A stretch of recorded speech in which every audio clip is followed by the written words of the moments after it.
পুরান ঢাকাইয়াদের কোরবানিতে চাই মীর কাদিমের ধবল গাই। এটি অনেকটা প্রবাদে পরিণত হয়েছে। পুরান ঢাকার চাহিদা মেটাতে প্রতি বছর ধবল গরু প্রস্তুত হচ্ছে মুন্সিগঞ্জের মীর কাদিমে।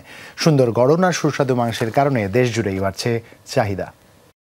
সিলন ফ্যামিলি ব্লেন্ডের কড়ালিকার আর সতেজ স্বাদের পারফেক্ট ব্লেন্ডে স্বপ্নেরা মিলুক টানা।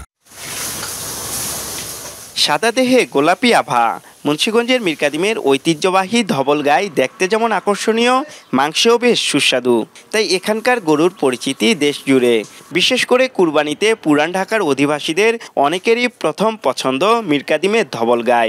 একসময় বাড়ি বাড়িতে ধবল গরু পালন করলেও বর্তমানে হচ্ছে খামারে।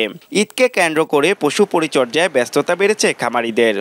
খাদ্য খাওয়া ডাল ভুসির কারণে ওনার গোস্তগুলো অনেক সুস্বাদু হয়, যার কারণে পুরান ঢাকার মানুষগুলো এগুলো অনেক চাহিদা করে ক্রয় করে থাকে। পুরান ঢাকার লোক যারা, তারা এগুলো দেখার লগে লগে মনে হয় যত টাকাই হোক এগুলো নিয়ে যায় কিনা। এলাকাটিতে গরু পালনের ঐতিহ্য প্রায় 200 বছরের। মাঝে প্রায় বিলুপ্তির ধারপ্রান্তে গেল গত কয়েক বছর ধরে আবারও বাড়ছে গরু পালন। ব্যবসার পাশাপাশি শখের বশে অনেকে পালন করছে গরু। বিভিন্ন স্থান থেকে বাছুর সংগ্রহ করা হয়। উৎকৃষ্ট খাবার খাওয়ানোর পাশাপাশি বছর জুড়ে করা হয় বিশেষ যত্ন। এতে মাংস হয় নরম। হাটে নেওয়ার আগেই বেশিরভাগ গরু খামার থেকে বিক্রি হয়ে যায়। আগে মনে করেন প্রতি বাড়ি 2-4টা করে গরু লালন পালন করতো। এখন মনে করেন এগুলা বাদ দেয়া কিছু কিছু ফার্মে এরা সবাই মিলে ফার্ম দিছে। অন্য বছর থেকে এবার আমাদের গরুর চাহিদা ইনশাল্লাহ বেশি।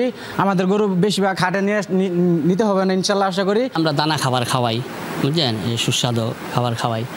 তবে গোখাদ্যের দাম বৃদ্ধি আর পালনের জায়গা কমে যাওয়ায় বিপত্তিতে পড়েছেন খামারিরা। বলছেন ঐতিহ্য ধরে রাখতে সরকারি সহযোগিতা প্রয়োজন। বদ্রির দাম কম ছিল, সবের দাম কম ছিল, সবের দাম ডবল হয়েছে। জায়গা শর্টেজ আছে, অনেক মনে করেন যে প্রতি ঘরে ঘরে পালতে পারতেছে না। সরকারিভাবে যদি আমাদের সহযোগিতা করে, আমরা যদি বাজার দ্রব্য ভালো পাই, তাহলে আমরা চেষ্টা করব ফার্ম আরো বড় করার। এর মধ্যে মীর কাদিমের গরুর জাত রক্ষায় উদ্যোগ নেওয়া হয়েছে। প্রয়োজনীয় পরামর্শ প্রদান করা হচ্ছে বলে জানান প্রাণী সম্পদ কর্মকর্তা। টিকা প্রদান, খাদ্যের যে ফর্মুলেশন করে দেওয়া এটা, এবং জাতটা উন্নয়নের জন্য আমরা যেন কৃত্রিম প্রজনন বা এই জাতটার যেন বিশুদ্ধতা রক্ষা হয়, এই জন্য উপজেলা প্রাণী সম্পদ দপ্তর, মুন্সিগঞ্জ সদর সবসময় খামারিদের পাশে থাকে। মীর কাদিম পৌরসভায় 1 ডজন স্থানে ধবল গরু পালন করা হচ্ছে।